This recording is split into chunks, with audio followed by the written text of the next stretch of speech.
Primero me sumo también con entusiasmo el cumpleaños de Monseñor Bartolomé.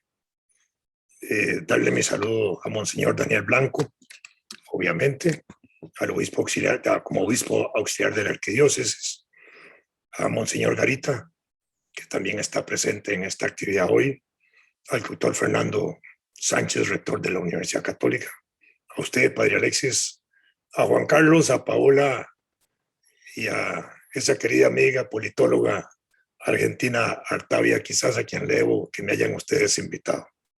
Con mucho gusto voy a hacer algunas reflexiones en torno a esta década que es especial y relevante en la historia nacional costarricense y quizás de la región, y casi que un ejemplo en muchos aspectos, por lo menos de ese papel que juega Monseñor Sanabria en esos años en Costa Rica. Esa década del 40-50 es así como hay que conceptuarla para entender, digamos, no solo la guerra civil con que cierra eso y la junta de gobierno que surge de esos humos, sino también del contexto internacional que está viviendo Costa Rica y el mundo en aquella época. Quizás importante desde el punto de vista interno es que en Costa Rica para la década del 40 van a haber tres partidos fundamentalmente. Partido Republicano, que era un partido que se había surgido a finales del siglo XIX, era un partido de liberales muy positivos, obviamente, en el siglo XIX, que tuvieron una visión de desarrollar Costa Rica de largo plazo.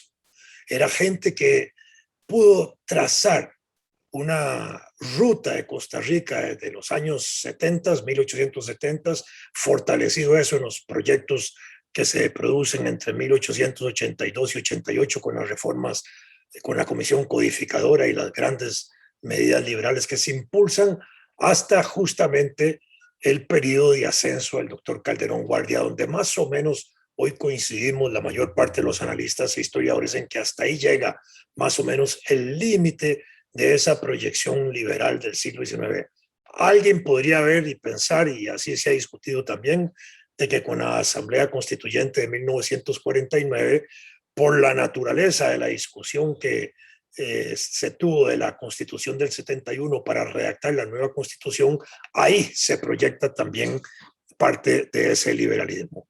Y podríamos valorarlo de una manera positiva. Quizás hoy necesitaríamos ir a un nuevo pacto social, pensando en la Costa Rica del 2021, en la Costa Rica que está celebrando su bicentenario, y de trazar con esa extraordinaria visión de aquellos grandes hombres la Costa Rica de los próximos 50 años.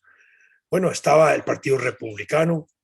Entre ese, hay otros partidos, no voy a dedicarme a todos, pero voy a destacar dos partidos, especialmente el Partido Republicano y el Partido Reformista del general, del sacerdote, general, guerrillero, filósofo, director del Archivo Nacional, un montón de méritos que tiene el padre Olio, indudablemente guerrillero por la libertad en Nicaragua, en fin, que fundó el Partido Reformista y fue un partido al que le debemos también la ley de accidentes de trabajo de 1925, muy importante, por medio de un diputado que él tenía, Julio Padilla, que fue un diputado sindicalista de los dirigentes obreros de aquellos años, muy importante. El otro partido de la década del 40, ya el Partido Reformista en la década del 40 no existe, desaparece en el 34, pero la figura de Bolio sí, y todavía va a jugar un papel en la década del 40 y en la guerra civil del 48, que se suma al lado de la iglesia del partido de Calderón y de Teodoro y del Partido Comunista a defender la reforma social y el Código de Trabajo y lo que se sentía amenazado en ese momento por la guerra.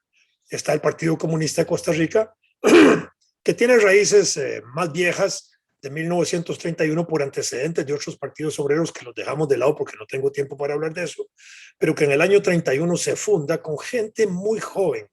Manuel Mora tenía menos de 30 años en ese momento para desarrollar el Partido Comunista, y los jóvenes que fundan el partido de ahí habían nacido entre 1906 y 1909, están jóvenes y plantean un proyecto político con un gran sentido de la realidad, señalando en 1931 que la puesta en marcha del socialismo y el comunismo como práctica política no podría darse en Costa Rica si antes no se podían dar situaciones universales en ese sentido parecidas.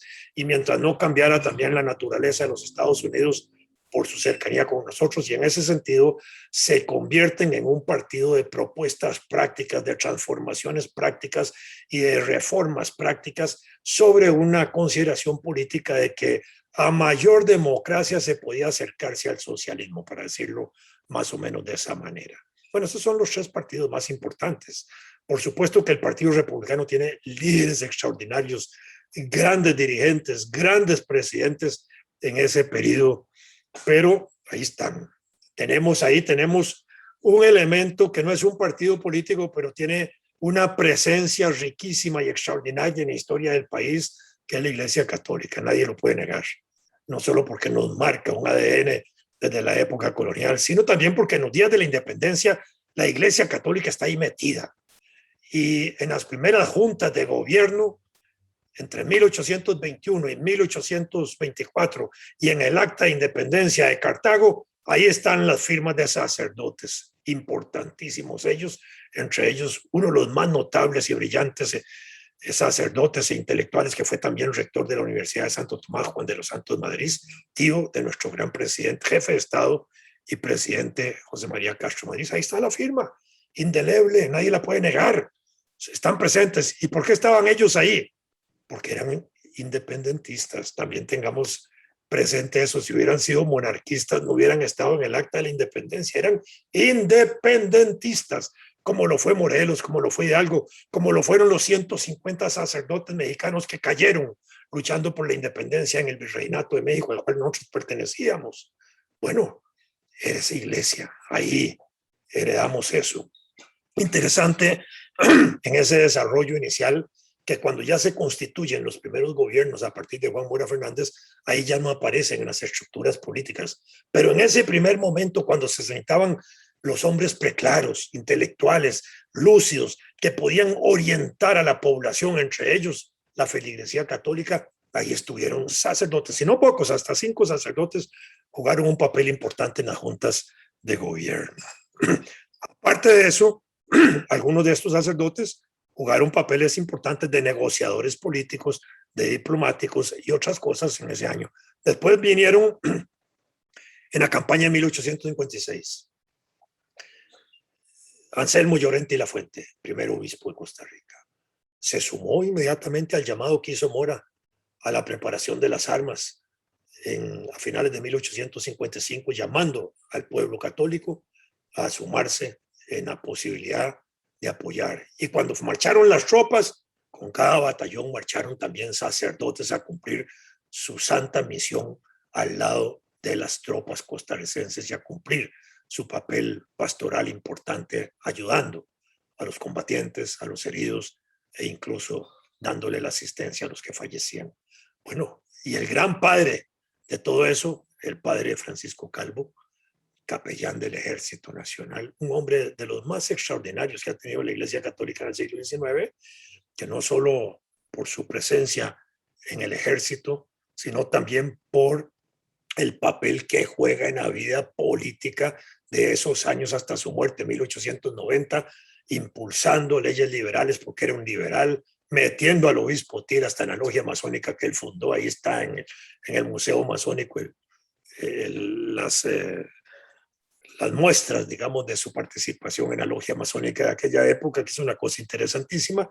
Bueno, ahí está, y ese es el padre Calvo, uno de los líderes intelectuales más importantes, que influyen en Tomás Guardia, que influyen en Próspero, que influyen en Bernardo, que influyen en toda esa clase política liberal de aquellos años, y además fortaleciendo un papel importante de la Iglesia. A eso sumamos la encíclica Rerum Novarum, que va a tener repercusiones importantes para la época que me toca analizar, porque allí hay una respuesta inmediata de la Iglesia Católica en el siglo XIX a las necesidades de las clases trabajadoras, en oposición, digámoslo así, o en alternancia a los planteamientos que en ese momento hacían los socialistas, comunistas y anarquistas de fines del siglo XIX, cuando todavía no había un sistema socialista mundial.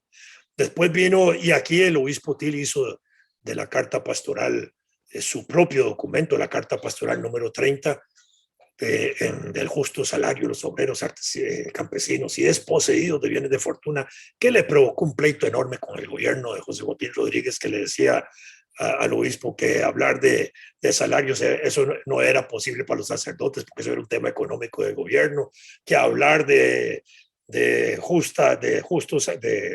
organización sindical y de derecho a huelga, eso era entrañar, le dice el presidente al obispo, ideas socialistas, anarquistas y comunistas. Es decir, era una cosa interesantísima a finales del siglo XIX. Bueno, y el obispo estuvo ahí apechugando con esos planteamientos, defendiendo la causa social de la iglesia, a partir de donde hasta hoy hay banderas sociales muy importantes en la Iglesia Católica Mundial. Ahí brincamos al Código Social de Malines, en 1927, por allá, eso es en Bélgica.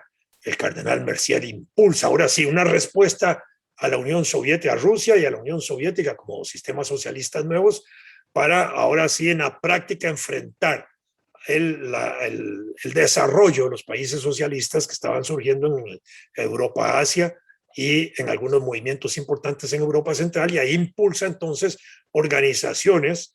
Bueno, el Código Social es un código amplio, son casi 80 páginas, donde hay un minucioso detalle de cosas donde la iglesia tiene que pronunciarse y participar: educación, universidad, aspectos sociales, seguros, de todo. Eso va a ser una de las banderas más importantes. Y 40º año, que recuerda los 50 años, los 40 años de la Rerum Novarum, ya mete a la iglesia ahora sí en la participación directa.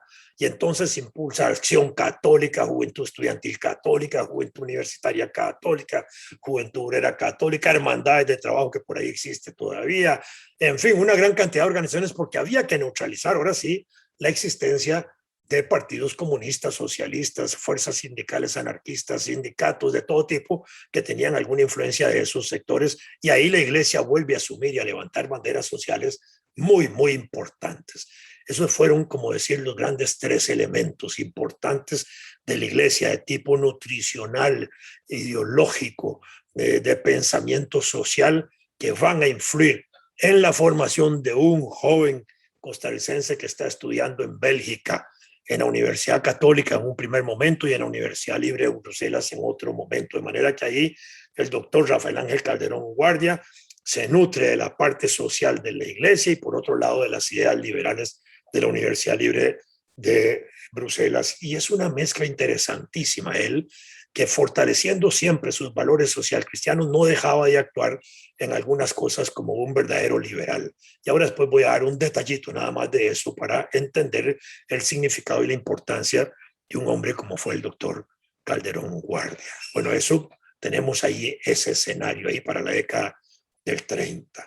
La década del 30 es una década conflictiva internacionalmente. Está el ascenso del fascismo y del nazismo en Italia y en Alemania, y corre rápidamente por toda Europa y de manera muy peligrosa. Se produce la República Española y la Guerra Civil en España, que fue como una antesala de la Segunda Guerra Mundial, y una reacción obviamente contra la República Española, donde había habido una alianza de comunistas, socialistas y comunistas. Incluso hasta cantaban canciones donde voy a decir una estrofilla de memoria. En el patio de un convento, un 17 de julio, el Partido Comunista formó el 5º regimiento, que fue el regimiento que defendió Madrid. O había otra estrofilla que decía: San José republicano y la Virgen socialista, y el niño que va a nacer miliciano, socialista o revolucionario, comunista, le cambiaban ahí el adjetivo dependiendo del momento de la guerra. Esto para señalar esa estrecha relación que había de católicos y socialistas y comunistas en esa República Española. Bueno, así fue ese periodo y eso enriquecía mucho todo, y aquí en Costa Rica hubo movimientos de solidaridad alrededor de la República Española y eso fue clave. 1933 triunfa Hitler, amenaza ahora sí la democracia política internacional. Ya no solo era el avance que él pensaba de atacar minorías, judíos, negros, homosexuales y todo eso, y eliminarlos, sino también propósitos políticos de avanzar contra el socialismo y la Unión Soviética en ese momento. Y los partidos comunistas, entendiendo esa situación, cambian su táctica. En 1935, en un séptimo congreso de la Internacional Comunista, que era una organización que propiciaba la organización, el impulso de crear organizaciones comunistas y sindicalistas dirigidas por partidos comunistas para que impulsen políticas de frentes populares para detener el avance del fascismo y unir alrededor de esos frentes demócratas, republicanos, liberales, masones, comunistas, católicos, todos aquellos que estuvieran interesados en defender la causa democrática, porque el fascismo amenazaba a la democracia en su conjunto y además porque era un régimen que también conculcaba, eliminaba, restringía derechos y libertades democráticas. Entonces, el primer escenario es la defensa de la democracia y ahí entran 1939 de manera muy curiosa. Viene el gobierno de León Cortés, 1936-40, le toca una bonanza económica muy importante, de donde Alemania nazi era el tercer mercado nuestro de exportación de café y por eso jugaba un papel muy importante aquí porque había una colonia alemana muy significativa afincada en el café, afincada en el azúcar y en otras actividades agroindustriales del momento y el gobierno pues simpatizaba un poco con el gobierno de Hitler en ese sentido. Por eso es que se ha dicho a veces que León Cortés no era un nazi. Yo no digo que fuera un nazi, era un hombre que filosóficamente simpatizaba quizás con el autoritarismo de Hitler, porque aquí él era un gobierno autoritario en ese sentido y tenía muy buena relación con la embajada alemana aquí y asistía a eventos donde se pasaban películas de Hitler, ahí iba con el embajador y llevó cosas para exaltar a Hitler y ahí estaba León Cortés. Entonces había una mala imagen de él, muy negativa y además muy represiva, muy anticomunista. Y cuando impulsan a Calderón Guardia, el candidato, Calderón Guardia no había caído del cielo, digamos así, literalmente como un político, no.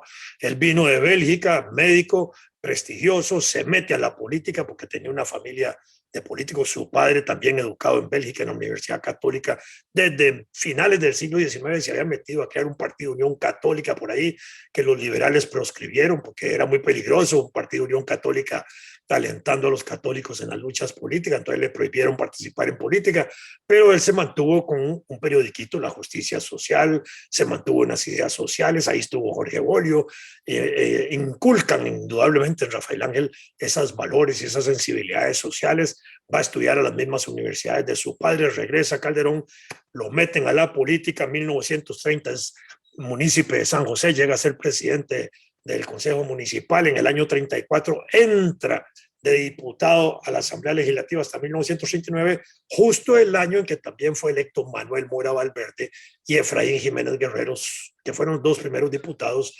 comunistas en ese momento. Y los dos son importantes para ese momento porque son amigos de Rafael Ángel en la Asamblea Legislativa y porque en el gobierno de Calderón Guardia, Jiménez Guerrero, que era zapatero de oficio, cuando el doctor Calderón Guardia impulsa las políticas de zapato para la gente, porque la gente era descalza en este país, y en eso venía una campaña también del doctor Clorito Picado estimulando el calzado de la población, Jiménez Guerrero se pasa al Partido Republicano para asumir con el gobierno de Calderón toda la política de dirección de calzado de la población.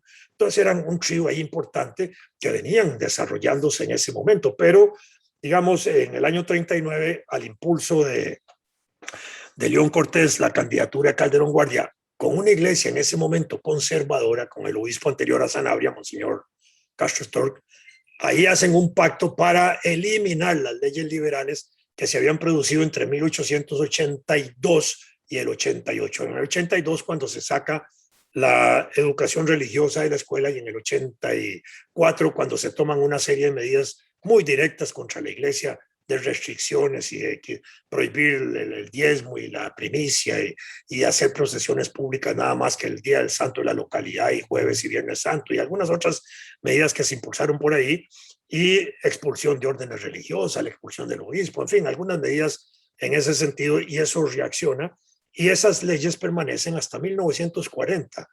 El doctor Calderón Guardia se compromete a eliminarlas y entonces frente a eso se produce un movimiento liberal encabezado por Ricardo Jiménez que se separa del Partido Republicano para tratar de que eso no se produzca. Y entonces se unen en una alianza democrática nacional en el año 39, comunistas, masones, liberales independientes, los ricardistas jimenistas, que habían formado un partidito aparte del Partido Republicano, no participan en las elecciones al final, y entonces a las elecciones entran Calderón Guardia, que saca el 88% de la votación, el Partido Comunista, que participaba con el nombre de Bloque de Obreros, que saca un 11%, y el Partido Confraternidad Guanacasteca, que saca un 1%. Y así entró el gobierno del doctor Calderón Guardia a la presidencia de la República.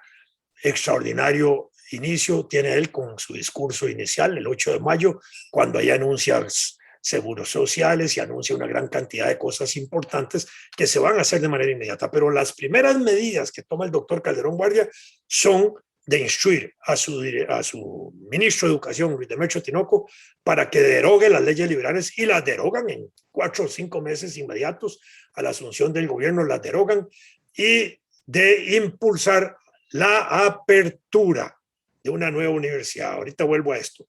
En ese mismo momento, con 8 días de distancia, también asume el obispado de Costa Rica uno de los hombres más brillantes que ha tenido la iglesia costarricense, que fue Víctor Manuel Sanabria Martínez. No solo por su inteligencia, sino por su sentido práctico, por su visión política, por ser un hombre que sabía analizar la realidad, pero también por la brillantez de sus estudios. Este hombre nos deja una obra histórico-literaria extraordinaria, no solo de la iglesia, el estudio sobre la Virgen María, el estudio de la iglesia, los estudios que hace sobre obispos, todo es una obra extraordinaria.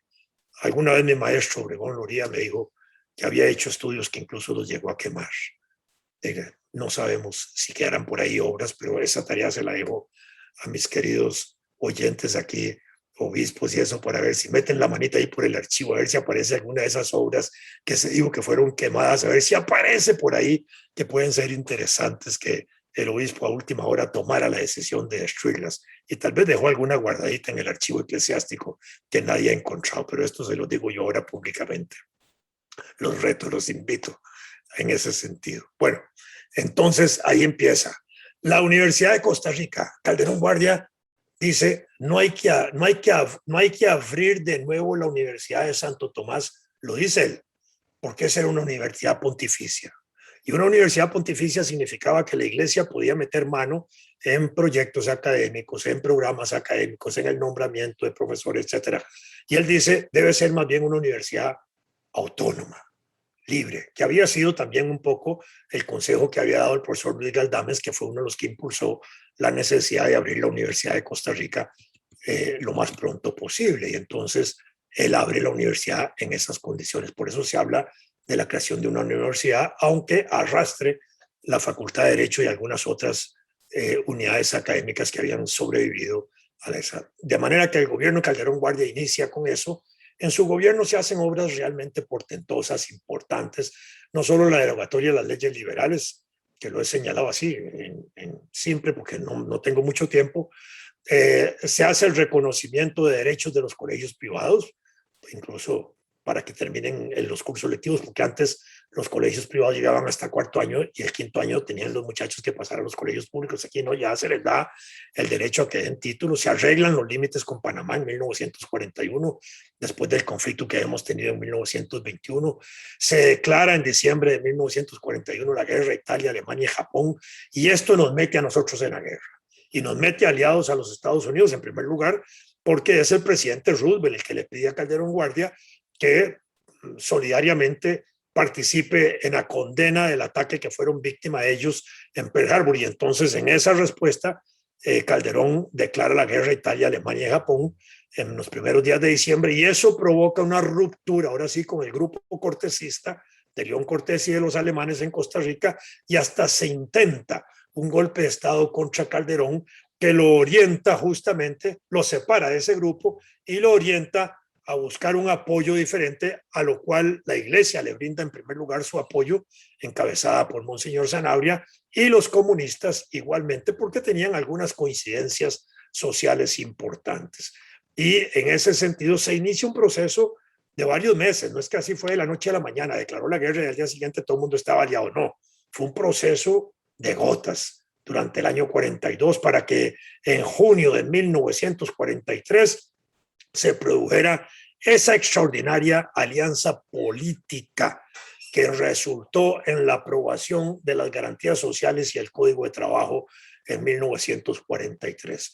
Durante esos meses siguientes del año 42 y principios del 43 se produce un contacto estrecho, discreto entre la Iglesia, el Partido Comunista, entre Monseñor y Manuel Mora. Se hicieron obsequios personales con Calderón Guardia, iban hablando de la necesidad de eso. Aquí viene la inteligencia del padre de Monseñor.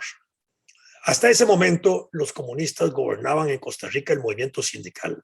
El movimiento sindical en Costa Rica tiene una tradición hoy de 100 años. En 1901 empezaron a surgir los sindicatos, como ahora existen. Pero las organizaciones sindicales, como sindicatos ahí, como federaciones sindicales en 1905, como confederaciones en 1913, la primera, dirigida por intelectuales anarquistas, Jorge Dengo, Joaquín García Monge, Carmen Lira, los Jiménez Rojas, un montón de gente que era de simpatías. El autor de la letra del himno nacional, José María Celedón, usaban la bandera, usaban los símbolos anarquistas, y algunos intelectuales anarquistas como los geógrafos Reclus franceses, Eliseo y su hermano, Tolstoy, el gran escritor ruso, ahí los tenían en el local de la Confederación y en el Centro de Estudios Germinal.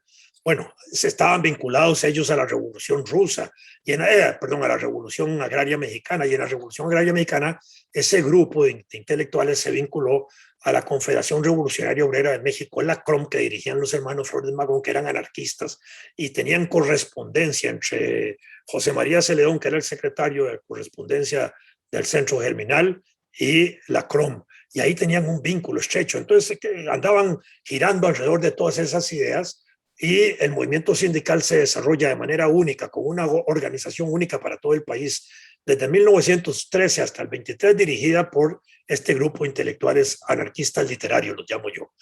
De 1923 al 28, bajo la influencia de Jorge Bolio, ese gran padre reformista, líder político en la década del 20.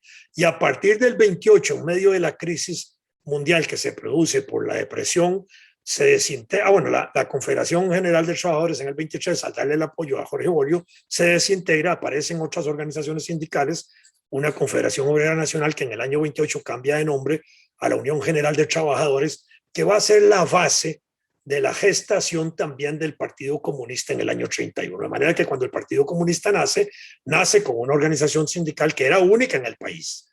Y todo el país, todos los sindicatos pertenecían a esa organización sindical. Con el desarrollo del Partido Comunista, en el año 38, el Partido Comunista divide esa organización sindical en dos frentes. Uno campesino, porque habían logrado desarrollar luchas campesinas aquí en el Valle Central y tenían procesos de colonización muy importantes y tenían una gran influencia entre el campesinado y los pequeños productores. Y los invitaban a la colonización y apoyaban las políticas de cooperativas que se venían dando. Esto va a ser interesante para entender también a la iglesia ahorita en la década del 40.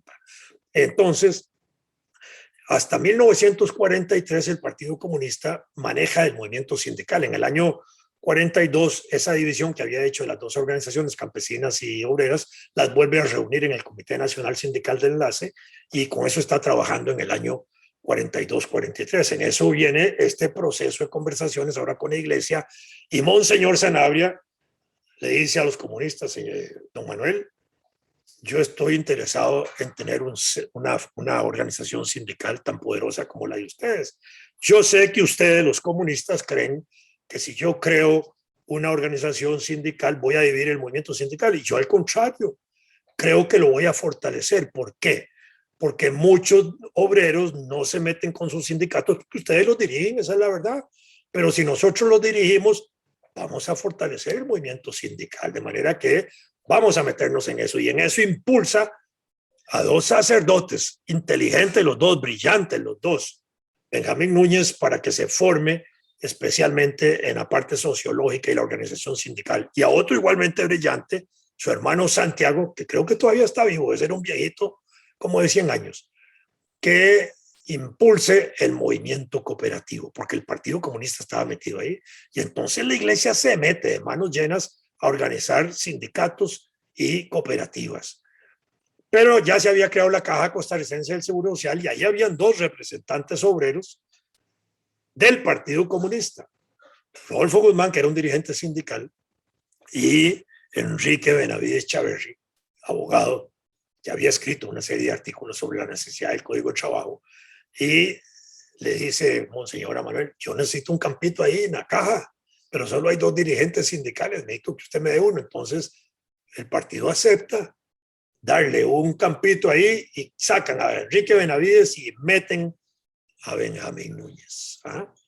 Y entonces esa era parte de ese proceso de negociación política que iba ahí creciendo, de alianza, de fortalecimiento, de cosas, alrededor de un proyecto político que era la obra social del Calderón Guardia, porque ya se venía tratando eso desde el año 40 y 41, ya se venían tratando eso y ya se había hecho el proyecto del capítulo de garantías sociales que estaba ya en trámite legislativo desde el año 42, lo mismo que el Código de Trabajo, y que se van a aprobar en el año 43. Justamente se van a aprobar en el 26 de agosto de 1943 como fecha simbólica, que era el día de nacimiento de Manuel Mora, y el doctor Calderón Guardia solicita que esos códigos de trabajo y las garantías se aprueben ese día como homenaje a la lucha obrera que Manuel Mora significaba con su partido para esa lucha, que había una tradición ya en ese sentido. Esa es una parte. Entonces, ahí entra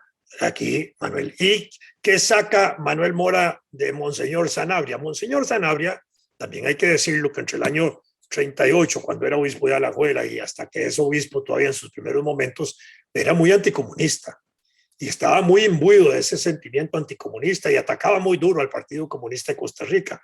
Pero en alianza, él con su inteligencia entiende que la realidad en ese momento es la lucha por la defensa de la democracia. El Partido Comunista está de acuerdo con eso.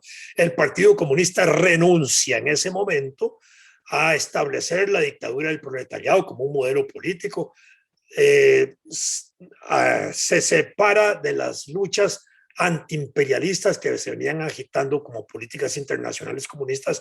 Ya el imperialismo no era el sistema enemigo, sino que era el nazismo y era la defensa de la democracia. Y ahí está una alianza ahí en las zonas bananeras con Chittenden, el encargado de las zonas bananeras, y Calufa, el dirigente sindical, y paseaban por las zonas bananeras hablándole a los trabajadores de la paz y la lucha antinazi y toda esa cosa. Y hay un ambiente totalmente diferente que ha cambiado. Y entonces, en ese sentido, Manuel negocia con... bueno, la otra cosa que impone, ¿cómo se llama? Monseñor Sanabria, es que cambie de nombre el Partido Comunista de Costa Rica. Y Manuel Mora y el Partido Comunista dicen, sí, cambiamos de nombre, si eso es lo que ustedes piden. ¡Pum! Y le cambiaron de nombre a Vanguardia Popular en 1943, en junio de 1943. ¿Pero a cambio de qué? Y entonces le sacaron una declaración a Monseñor Sanabria, muy inteligentemente redactada por Monseñor Sanabria, que dijo que los católicos podían ingresar a la nueva organización Vanguardia Popular sin cargo de conciencia alguna. No era pecado ser comunista, para decirlo así. Y ¡pum! Y se abrió eso.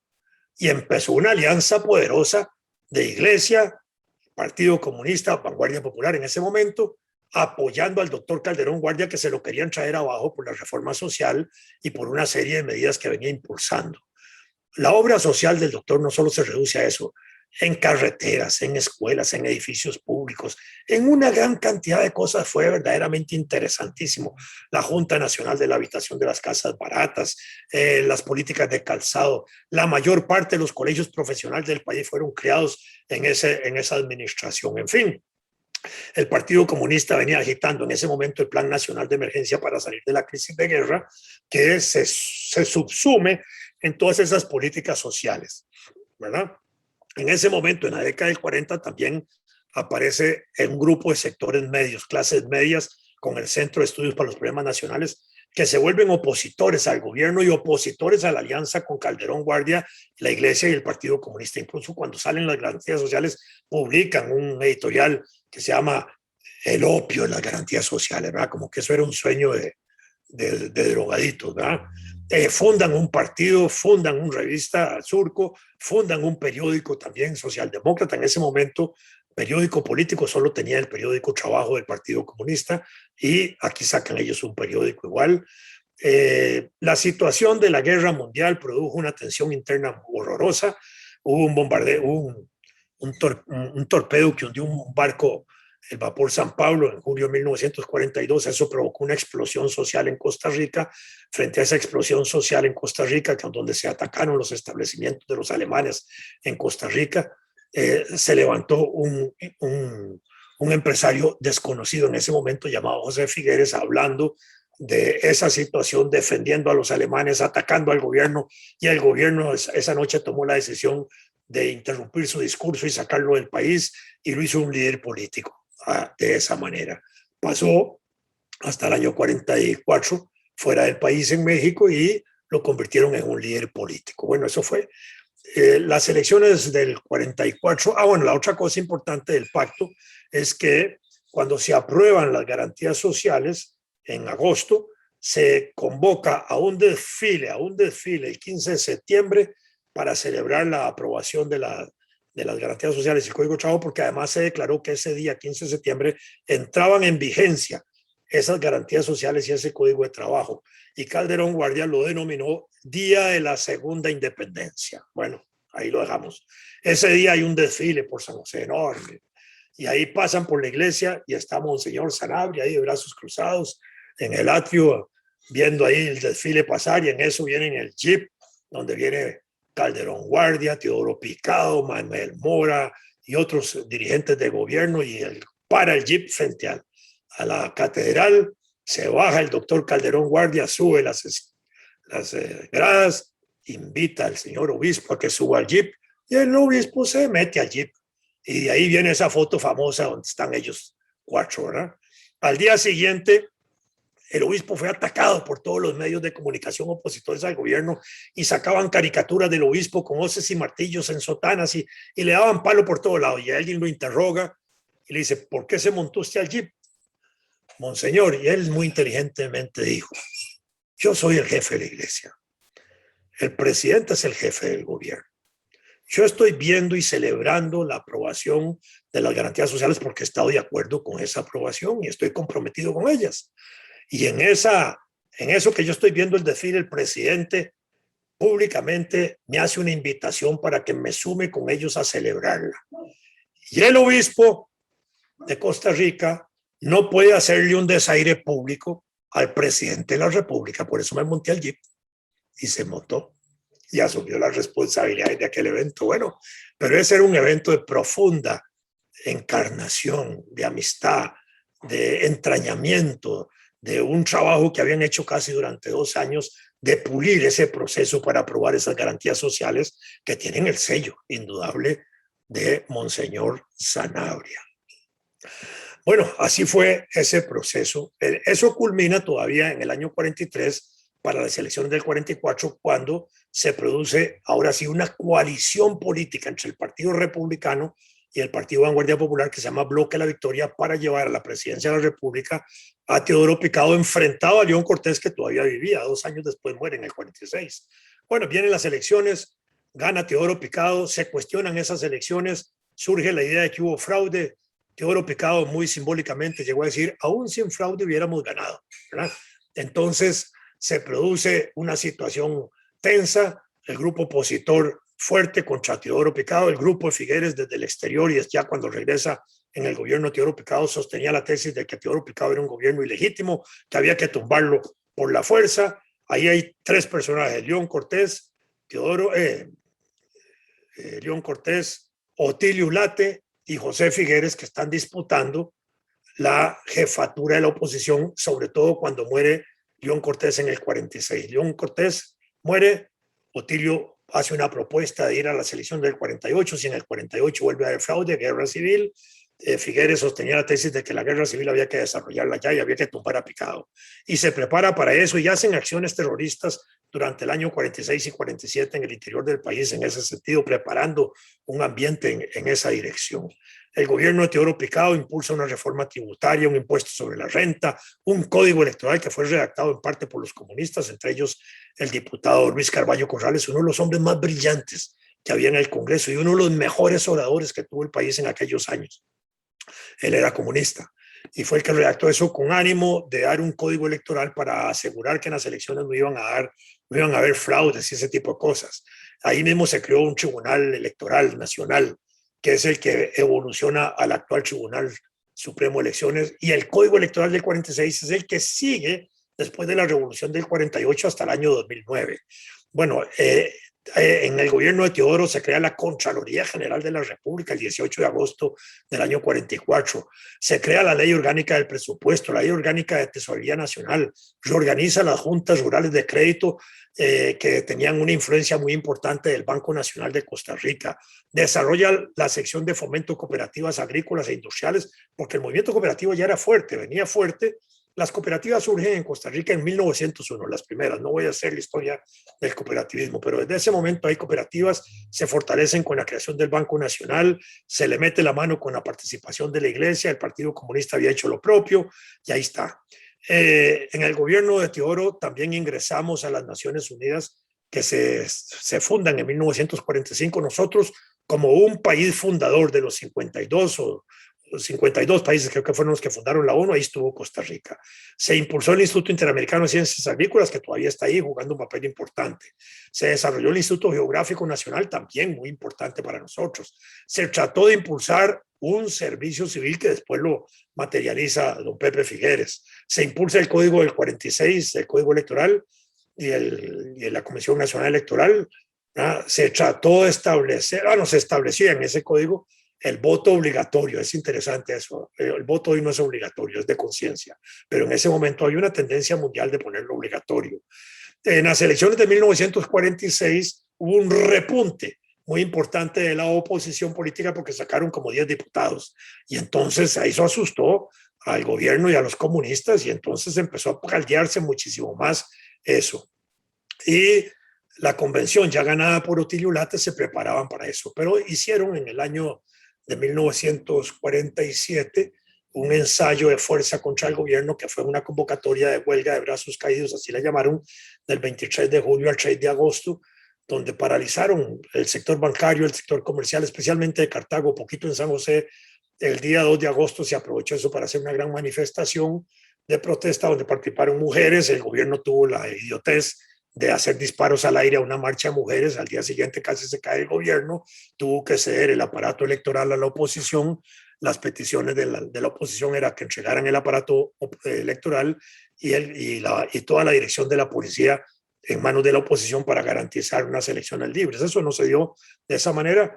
Así se avanzó a las elecciones del año 48 con un aparato electoral controlado por la oposición y con mucha tensión nacional. Había mucha tensión, había terrorismo interno, habían conflictos de manifestaciones violentas, como hubo digamos, terrorismo contra el Partido Comunista y sus organizaciones. Los comunistas también se defendieron con unas brigadas de choque donde se daban garrotazos a cada rato las manifestantes, en fin, una situación de ese tipo. Vienen las elecciones del 48, el 28 de febrero, el triunfo electoral se confirma para Ulate, se anula la elección el 8 de marzo, cuando se pasa el informe a la Asamblea Legislativa, que era el requisito de la época, y el 12 de marzo se levanta Figueres, ya venía preparándose para la guerra, para hacer valer con armas en la mano el resultado de las elecciones. Y se lleva a cabo un periodo de 30 días de guerra, del 12 de marzo al 15 de abril prácticamente, cuando en todo el escenario nacional ninguna batalla la gana el gobierno, ninguna batalla la ganan los comunistas que están peleando con el gobierno. De hecho, estaban limitados y perdidos y ya está las fuerzas de Figueres en Cartago. Se advierte que la batalla de San José va a ser tremendamente sangrienta y se iluminan el padre Núñez, don Pepe Figueres y Manuel Mora, para decirlo de esta manera, y Monseñor Sanabria, que también quiso ir a Ochomogo, esto quiero decirlo, ¿verdad? Y para ponerle fin a la guerra y que no se produjera la batalla sangrienta de San José. Y efectivamente se va a Ochomogo, donde no había garantías de vida para nadie. No va el obispo, porque Manuel Mora le dice al obispo, Monseñor, por favor, encárguese usted aquí de San José, organice con el cuerpo diplomático, que eran 5 o 6 países que participaron de esa conversación en la Embajada de México, para ahí resumir lo que acordemos en Ochomogo y ponerle fin a la guerra. Y muy bien, entonces Sanabria asume ese papel director del Pacto de Ochomogo, de la Embajada de México, muy importante. A Ochomogo van Manuel Mora y Benjamín Núñez. Y lo acompaña Manuel Mora, va Figueres y Benjamín Núñez, y va Manuel Mora acompañado de Carlos Luis Fallas. Muy bien. Y ahí se reúnen don Pepe y Manuel, en silencio, solo ellos dos hablando. Llegan a un acuerdo, llaman a Benjamín Núñez y a Calufa para que escuchen lo que llegaron y encargarle a Benjamín Núñez que haga una redacción de los acuerdos que se lograron ahí, que es lo que se traduce en la carta que manda Benjamín Núñez a los dirigentes políticos del momento, a Teodoro, a don Pepe, a Manuel, a todo el mundo, para que se discuta en la Embajada de México en lo que se traduce como el pacto de la Embajada de México. En ese momento, Figueres proponía, entre otras cosas, que Teodoro Picado renunciara. No renuncia a la presidencia. Que se integraran ministros en el gobierno de Teodoro Picado, tampoco se pronuncian. Y Teodoro Picado sale del gobierno por un permiso que se le da, se va para Nicaragua y asume la presidencia del gobierno constitucional de Teodoro Picado, el designado a la presidencia, que es como decir un vicepresidente, Santos León Herrera, para terminar el gobierno el 8 de mayo, que debía ser entregado a Otilio Ulate. Eso era lo que se había acordado, pero en ese camino ya Figueres venía con la idea de quedarse en el gobierno. Y el 1 de mayo, antes de que se entregue el gobierno, le impone a Otilio Ulate el pacto Ulate-Figueres o Figueres-Ulate, en el cual le dice que sí, que le va a entregar el poder, pero se queda Figueres 18 meses en el gobierno. Antes de esto es importante señalar lo siguiente. Ulate no tenía confianza en Figueres. Ulate en la guerra civil estaba en San José, igual que Mario Echandi. Y Ulate, durante los días de la guerra civil, solicitó apoyo a los comunistas para que lo protegieran, porque temía por su vida de parte de las propias fuerzas de Figueres. Entonces Manuel Mora arregla con Monseñor Sanabria para que Ulate pase los días en el arzobispado. Y aún en el arzobispado, Ulate impone que los que lo cuiden en el arzobispado y el edificio del arzobispado sean los comunistas, porque también desconfiaba del gobierno. Bueno, esto es interesante porque Monseñor Sanabria tuvo ahí en el arzobispado, en el obispado, a Otilio Ulate protegido en esa situación difícil. Así se montó un golpe de Estado técnico de Figueres contra Ulate, porque no le entregó el gobierno a Ulate como estaba comprometido el 8 de mayo. Nosotros hablamos de la Junta de Gobierno y el gobierno de facto, pero en sentido estricto deberíamos decir que ese fue un golpe de Estado, de un tipo especial, pero fue un golpe de Estado porque no le entregó el gobierno a quien legítimamente lo iba a tomar. Se lo entrega después, sí, pero 2 años después. Bueno, la Junta de Gobierno hace una gran cantidad de cosas interesantes, pero gobierna sin Congreso, sin Constitución, destituye toda la institucionalidad política, destituyó toda la Corte y la nombró a dedos, destituyó a todos los regidores del país y los nombró a dedos, destituyó funcionarios públicos y las autoridades municipales en todo lado. Bueno, y nombró nuevas. Ahí inició una nueva Costa Rica de esa manera y creó las bases para el Partido Liberación Nacional que después iba a fundar. Estableció el decreto número 105 en julio, que ilegalizó el Partido Comunista violando el Pacto de Ochomogo, nacionalizó la banca, nacionalizó recursos energéticos, desarrolló una serie de políticas verdaderamente importantes que son las que marcaron el progreso y desarrollo social de la Costa Rica de 1948 hasta nuestros días en sus ejes fundamentales. La Guerra Mundial había terminado en el 45, con la Guerra Mundial se había iniciado la Guerra Fría, con la Guerra Fría se había desarrollado una nueva etapa de anticomunismo mundial. Otilio Ulate había sido el encargado y vocero de esa corriente con no le hable, no le venda, etcétera.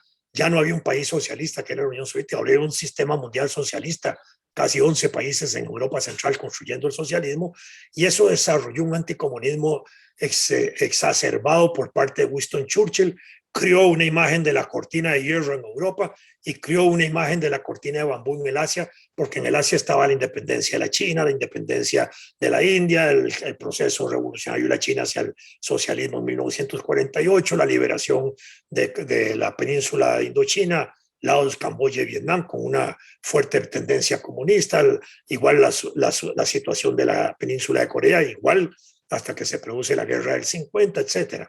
Y en ese sentido, entrábamos a una nueva etapa del mundo, en ese sentido. Un mérito de Figueres, pero que había sido de Fernando Lara cuando fue diputado de las fuerzas opositoras, fue la abolición del ejército, uno de los rasgos más importantes.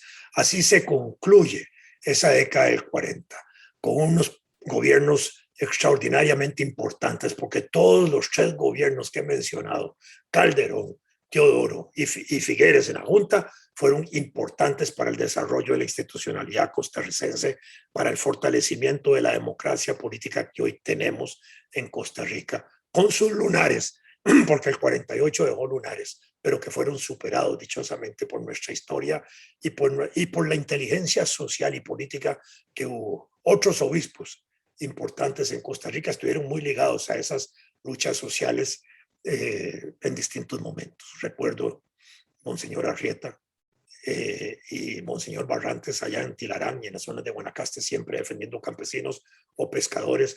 Y así uno podría citar la presencia de otros obispos, cada uno con sus particularidades. La Iglesia también está presente en la historia nacional de una manera significativa e importante. De periódicos importantes en la década del 40, La Tribuna, que era un periódico de gobierno, El Trabajo, que era un periódico del Partido Comunista, El Diario de Costa Rica, que era el periódico de Ulate, y El Eco Católico, que era la voz oficial de la Iglesia, que nunca dejó de estar alerta, alertando y tomando posiciones en el desenvolvimiento de la Costa Rica democrática. Muchas gracias.